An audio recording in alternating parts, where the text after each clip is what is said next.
Hello and welcome back to a Kooky corner of YouTube. Today I want to show you this really beautiful book that has just been published in the UK.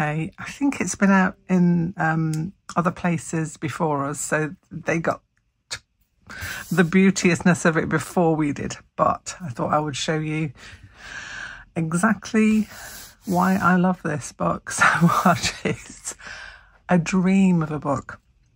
There's lots of information in it, lots of beautiful pictures. I'm not going to show you everything, but let's just flip through and have a look at some of the things we've got in there. So we've got a nice little fold out cover with the artist. That is Fleur Woods. And it's beautiful. It's like an embossed. It feels like a linen-y kind of paper. Really lovely. The Untamed Thread. Slow stitch to soothe the soul and ignite creativity. It would help if I could read, wouldn't it? So you've got the contents here, which is really lovely. So beginning, creative soul, detail geek, make your own rules. This is all calling to me as an artist.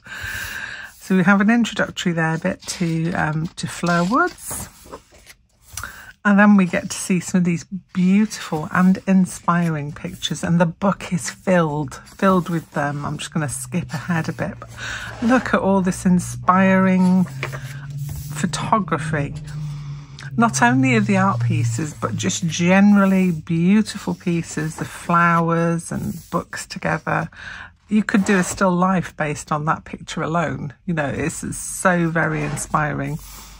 I have yet to read this, but there is a lot to read, which is good for me because I like to read in depth about how people come to the artwork that they produce. So creative soul, the way that all the things are positioned together just really gets your juices flowing, definitely. Just look at this as a piece of artwork. How much detail and beautifulness has gone into this, and you can see creation of clay pieces that have gone into this. It's just fantastic. Combining all the different things that you love. That's what I like to do. I like to try and combine all my loves into one piece. And one day I'll achieve everything that I do in one piece. Who knows? So you've got little exercises here, like draw to music. Take a piece of paper and a pen or pencil. Try not to look at the paper too often as you listen to the music. I do this so many times when I'm doing abstract work especially. And I think it was a Kandinsky who also did the same thing. So if you're looking at an artist to reference, Kandinsky also did something very similar. Make whatever marks feel right in the moment. This is not about creating a masterpiece. It's about allowing creative energy to pour out and for you to become more familiar with how that feels. It will help you recognize a feeling when you hit on another process that brings you a similar sense of freedom and elevation. It's so cool. So much. Stitch to music. Oh my gosh. All these things are very, very apt at the moment. Are you someone who collects things? Me? Hello, I'm Kooky and I'm a collector and hoarder. This is very true. But I think Fleur collects all her beads from like old jewellery, so second-hand jewellery, broken jewellery. It's a great place to get your selection of beads from, and very sustainable and ecologically friendly, should I say, because you're not producing something new, you're actually using what is there, which is why we always say about scraps and old fabrics and clothing that you could cut up to repurpose. It is a very, very beautiful thing to do, to repurpose something that no longer has use. I find that very inspiring. As I say, it's very picture heavy. There's a lot to read. I am going to take this away with me to read on my break. So this will be my book of choice, because how can you not be inspired? and there's plenty to read and look at and take in. And I'll be making some notes of things that I feel from this, you know, things that I find very inspiring. This is interesting. Painted linen. I want to do some of that in the summer. It is kind of a summer job. You can do it in the winter, but it's nice to have that beautiful weather in order to dry off your pieces really quickly so you can get cracking. I'm a bit impatient that way. I do like things to dry quickly, which is why I have different crafts for different seasons. Makes sense to me. Embracing the slow. So slow stitching now coming in. Look at that beautiful cantha work. Oh, so lovely. Such a simple stitch, which brings such a great pleasure. Joy in the process, and that is what we say about everything that we do. Kind heart, brave mind. Love that. Everything we do is to bring you some kind of joy, or bring you some kind of enjoyment and peace, and just a way of relaxation. I always say that if something's making you stressful, it may be not the craft for you. If it gives you stress, that's the opposite of what it's supposed to do. Obviously, there's a certain amount of stress with learning something new. So say you're learning how to crochet or you're learning how to knit. That can be quite frustrating. And I think sometimes we give up too quickly. If you can't do something, it's like, I can't do that.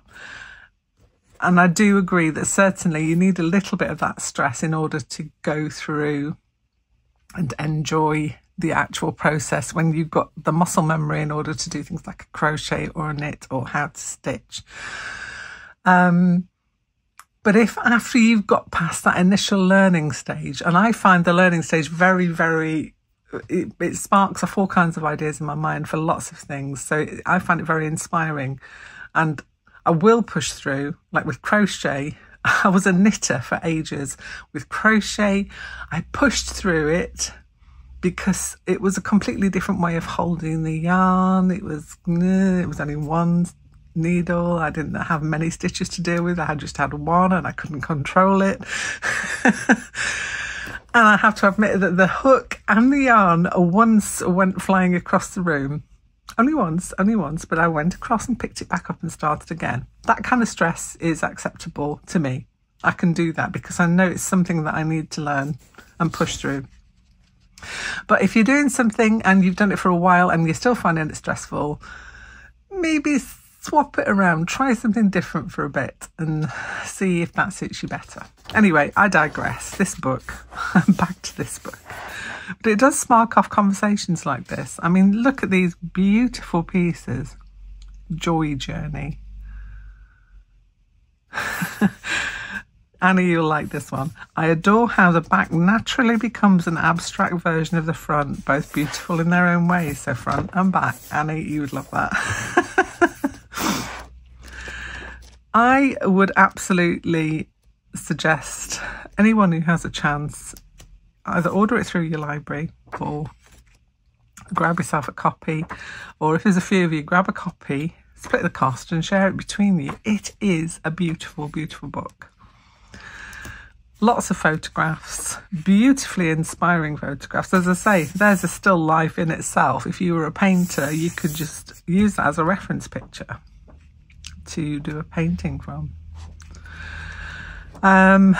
Palettes, colour palettes, goes through all the different warm and cool colour palettes, nice ways of putting things together. We all have different things. We all have things, the way that we put things together. I obviously put things together differently to some of the other people that I know. I appreciate and love the way that they put things together. And but you find your own style, don't you? But this is helpful in so many ways. And also group stitching. That's a great way of sharing your love of craft and learning as well, because you learn from other people, don't you? Anyway, beautiful book. Absolutely recommended. That is The Untamed Thread by Fleur Woods. Slow stitch to soothe the soul and ignite creativity. I'll be able to speak one day.